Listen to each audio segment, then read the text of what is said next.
All right. Here we are again. It is, you can't make this shit up. David Washington, the liberal, Joel Huxley, the conservative. We are Mhm. your hosts from Jay and Washington, your political innovators. Good morning, Joel. Good morning, David. It's a wonderful day to be here. Indeed. Um, Sorry I'm not in studio today, but yours looks Understandable. much better than mine. But yeah, we're gonna talk deeply about your favorite subjects. You Yes, li- yes. love Union. you liberals love the unions, uh, and General Indeed. Motors and General Motors has bowed down to you. So Yeah. let's So, that's why. Look, all I'm gonna say is the entire time is these companies that bowed out of the unions, bless their soul. That's why they're okay. going under. Okay. And so, in essence, what we're talking about is the historic United Auto Workers contract, tentative contract deals with Stellantis, formerly Fiat Chrysler, Ford Motor Company, and General Motors, the big three, negotiating to a point where the UAW president, Sean Fain, has made historical gains for auto workers, and he's not stopping there. So let's go. Let's jump into it. So the terms of the contract, I understand, um, raises salaries about 25%. It gives parity for new um, employees. I believe the top rate would be about $40, between $40 and $44. A lot of the concessions that were made in the previous 2 decades in contract negotiations, the UAW was able to claw back. Again, a record historical agreement between the union and the big three. And Sean Fain, the UAW president, was, I think, it was a master stroke in how they negotiated and how they were able to surgically weaken the big three by not completely going on strike at all the factories and plants. However, they focused in on certain plants to not stop production, but to cripple the process. And it was brilliant. And Yeah, so you believe sabotage is sabotage, no matter how sabotage is introduced, right? especially when it's contract sanctioned, sure. They Yeah, had the right. right to strike. And let's not forget the big three, I automakers have had either record or near record profits in revenue since 2008. And a lot of that had to do with our government bailing them out, with, of course, innovation. There's no doubt about that. Innovation played a great deal into the big three's success, but what also in Americans' thirst for what you know innovation? great cars. What innovation? What innovation? Robotics, Good. streamlining the So, process. so now you just exactly said that GM really truly didn't give up anything. They just will add that revenue to some salaries while they decide to increase AI and robotics and eliminate the jobs that the union has historically decided to increase those pays, because the number one thing that the automakers pay for is employees. So now with this increase, it just gives them an excuse to go to more robotics and others. So even though it's I historic, there's nothing in the contract that says they can't eliminate jobs. Well, actually, there is. In negotiations, the union has a right to have conversations with the big three to discuss before there are plant closures. There is a discussion with the union No, I didn't say plant. to I didn't say prevent. plant closure. I didn't say I plant know, closure. but plant I closures just mean loss of jobs, and also no, not only 5 necessarily. only 5% of the cost of a car is actual the cost of labor. So, I mean, compared to all his other expenses like marketing and material and things like that, the cost of labor is minuscule to the other costs for Wait, David. the making of a car. So, David, they're not paying. You just said marketing and all this other stuff. Uh, isn't that done by human beings? Isn't that a cost that you just eliminated because you didn't calculate in the cost of those? This is everybody's job, Sure. right? I didn't say that So marketing was eliminated. They'll still market you their crazy no, commercials. correct. But you said only 5% is The labor. cost of the car is labor costs. Okay. So how much labor is in the marketing? How much labor is in these other jobs? It's much more than you just made it out to. It's probably 65% of the cost of a car is labor from all the employment, all the 1099, all the businesses that are involved in your manufacturing of a car and you're delivering it to the home. So I'm just talking no, about you're I'm just just talking talking about about the union labor that you're goes talking about into the cost of a car. Now, because all you this guys other don't think stuff, about the business. the 1099, the contractual workers and everything, they've been getting paid.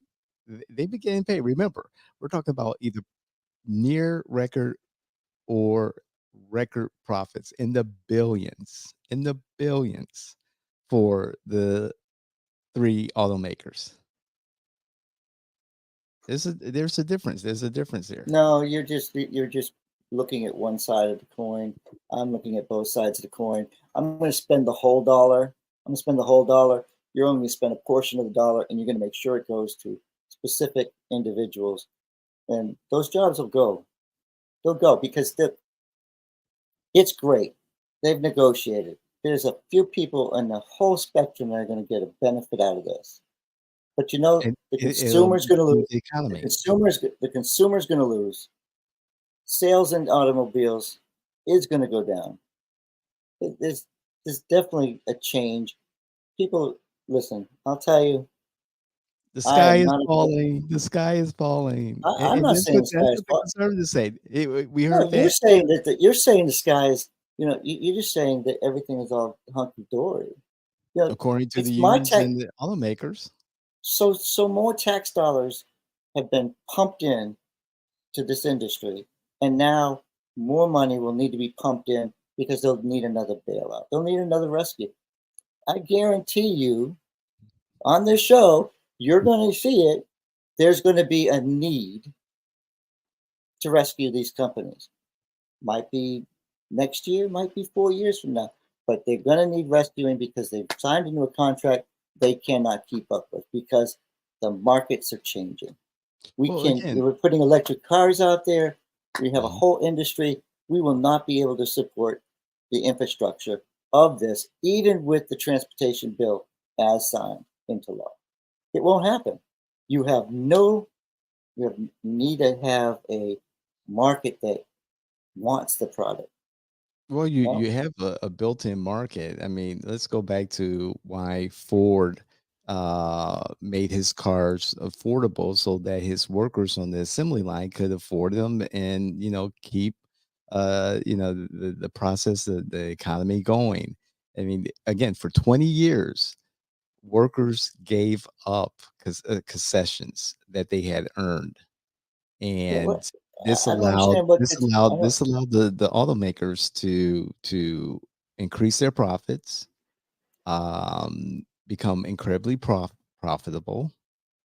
And now that it was time for negotiations, Sean Fain said, "Hey, we need to celebrate in the success of the companies that we are helping become incredibly profitable."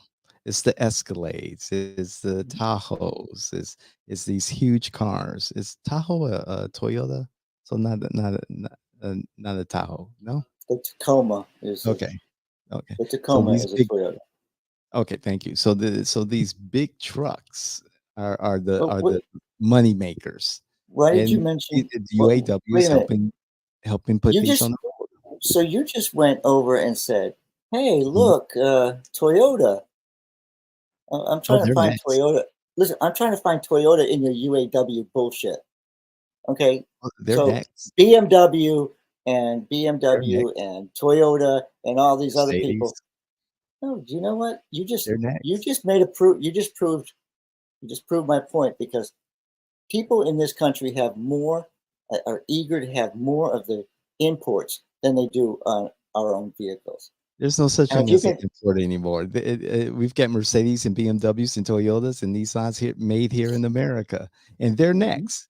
And and they're you know here in where the they South. They're here in the South, and they and you see know where that they are. UAW won these huge contracts, and so they're going to adjust. They're going to But what raise states? their But salaries from 14, $17 an hour up to 25, $30 an hour. I think it's And like John laughable. Wayne said, he's gonna go into these shops and get these folks organized and say, "Hey, look at what we were able to accomplish. We could And do they're this going to for you say, too." and they're going to say, good. Now we're in a state that won't allow this because it's a right to work state. Because that's why these Toyota and these companies came in here is because they came to states that had the protection of right to work, so they can fire people that don't perform. Because And with those what you're same saying, people and those same people can see by the work conditions and the low salary, say, "Hey, I'm gonna go where the jobs are. I'm gonna go where they're not low the salary. pay at." They are low See, that's salary the here point. in They're the not South, low salaries in where they're located because you know what? The cost of living is a lot cheaper down here than it is up not in there. Florida. Listen, That there's no that manufacturing in Florida, so you can just say push that oh, one out the I'm gonna have a wonderful no, life no, you can in you're Mississippi. gonna try to Yay. that's fine. I can have a great life in Mississippi if I'm working on cars. And if I'm in Kentucky and I'm working for 17 Toyota, hours. I'm That's making 17 plenty remember, I'm inflation making doesn't plenty of just money. affect one area. Inflation affects everywhere. So, as the But conservatives are inflation saying, "Oh, inflation, inflation," we see inflation here in Florida, we see inflation in Mississippi, we see inflation in Oklahoma, it's everywhere. So, $17 an hour is not gonna get you anywhere. how do you know? Like, how do you not know? Have you lived in North Carolina? Have you lived in a state where, oh my God, a the difference between $5 is almost $10? I mean, come on, this is like economics is No, it, I it, I um, want a certain lifestyle, and I know that if I'm going to have that certain lifestyle, I'm gonna have to live in a certain place. If I'm gonna live in a certain place, I need to make the amount of money to live in that place. So, no, I'd love to so retire somewhere, like North Carolina or South Carolina, whatever, but I still like that city lifestyle. That's a different story, though. well, there's some beautiful cities in like Charlotte is a gorgeous city. It's absolutely wonderful. There's beautiful cities in Right. Atlanta. It's a beautiful city for if you want to. Well, how long is the value of the dollar is going down and down over the course of you know over the years, and $17 it doesn't have the same buying power as it did 5 years ago, a year ago. Uh, How However, much, things go up. David? It's gonna David, be it's Toyota, Mercedes, BMW, all those right to work, shops. They're gonna raise their salaries just to stay competitive. and even if they do raise their salaries, they're not going to be unionized, and they're not going to worry about it. You don't know that. They're not going to unionize. I believe in Sean Fain, and I believe in the UAW, and it was a masterstroke, I believe, in what he did in negotiations with the big three, and I don't see master stroke. bringing the I, promise of prosperity to these other shops will be worth it. yeah, again, the American people don't want your fucking shitty products from the United States of America any longer. And now this is just going to give them more reason to move over to Toyota and to these foreign companies. So I'm just saying, you've just done your win will be a loss in the future. So From I love anecdotal this. experience, I hear a lot of about BMWs and Mercedes, you know, being in the shop all the time. That's Uh, because that's Porsches. because that's because that's because you want the rumor. See, Ford does stand for Found on Road Dead because they don't last as long Why as you they shitting used on to. American-made Okay, vehicles? Why you shitting listen, on I'm America? 100%. I still buy American. You don't have an American car. No, I You don't don't. have an American car. I have I've a always nearly had an 20-year-old Toyota. I did yeah. have a Chevy before that, a And Malibu. listen, I'm not saying your Toyota is not going to last, but I'm going to It's say done wonders for me. It's almost if 20 you years. the way you do it is you say, "Oh, you know those fancy cars, they're always in the shop, they're always in the shop." But you've never owned one and you don't realize they're not always in the shop. It just might cost a little bit more in maintenance because you got a classy car. You have a decent vehicle. So If I'm gonna pay more for a classic car, I would like to drive it and not have it in the shop all the time. it's That not in the make shop. make it make sense to me. Make it make sense to me. Because statistically, you are absolutely incorrect because it's just rumor and innuendo that says that. But I had by to jumpstart a little understanding, Porsche about 2 months ago, you know, this was a mutual friend of ours, and then another mutual friend of ours who has a Porsche was talking about having to get his Porsche out of the shop. yeah, It's you know what? anecdotal, These weren't but brand it's new. real. Remember, these were not brand new Porsches that you're talking about. Okay, I mean, come on. sure. Old cars are old cars, right? Antiques are antiques. You and I are antiques now. So Yes, we are. I'm having fun with this because, congratulations to the UAW. You have now given the United States another punch of excitement and exhilaration so that we can have less cars sold in the United States of America. We can try to get more electric cars on the road that we can't have that we don't have the infrastructure to even charge. We're not going to have 45 minutes to sit in a gas station or a charge station nowadays. So listen, if you want the economy to grow, you let it grow. You don't manufacture growth. So that's all I have to say. And you've just made it a whole lot easier for the automakers to say, okay, we're going to go to more electronics. We're going to have more AI build these things. We're going to take less time with people. And that's what happened. And each time this has happened, let us happen. An assembly line is only 5%. Like you said, only 5% labor. Now, I'm sure there's more than 5% labor I just said labor needed. costs. Just labor costs.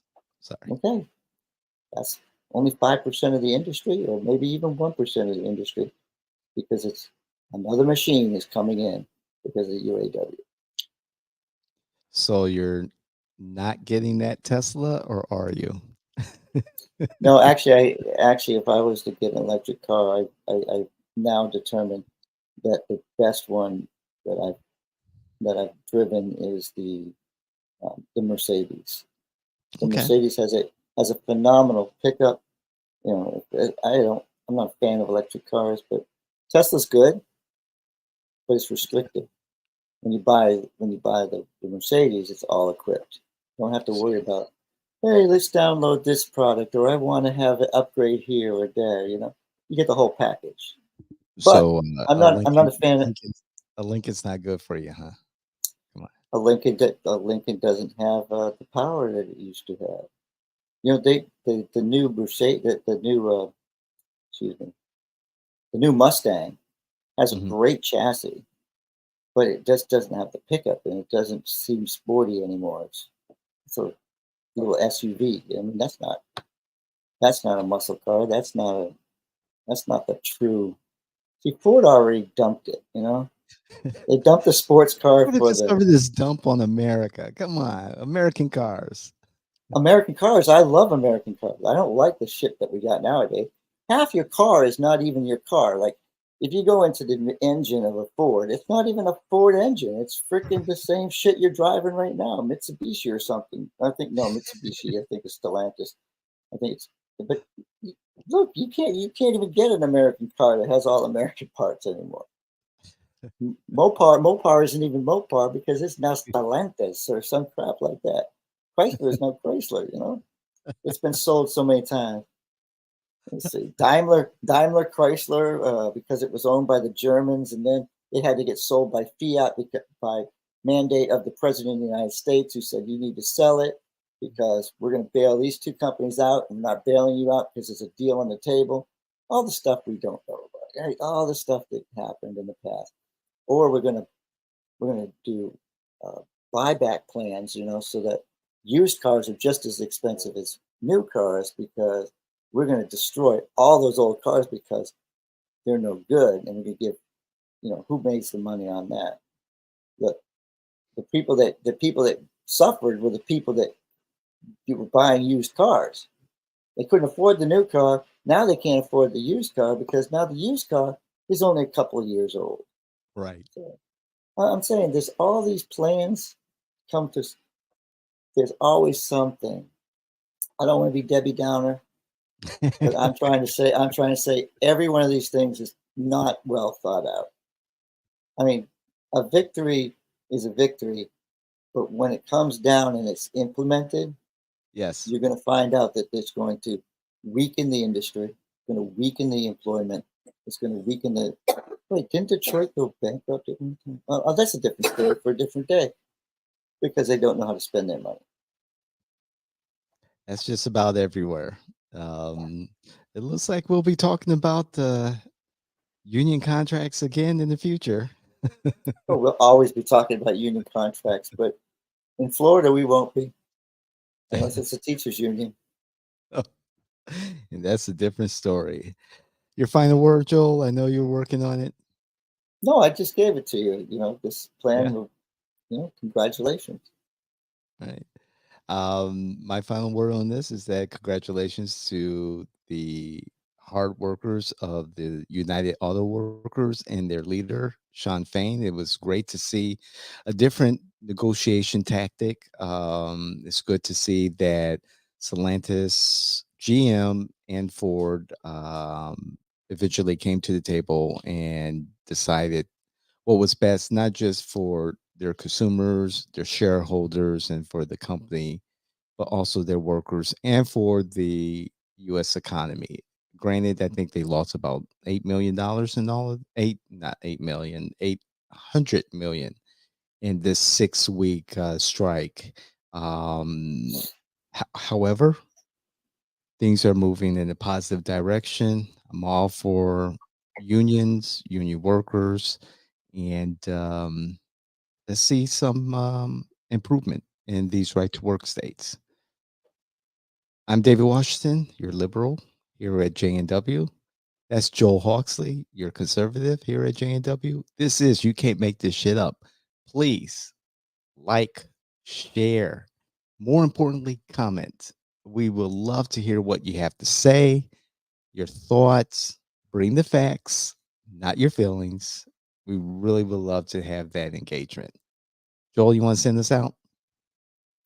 No, thank you very much for having a great, robust conversation. We are, Always.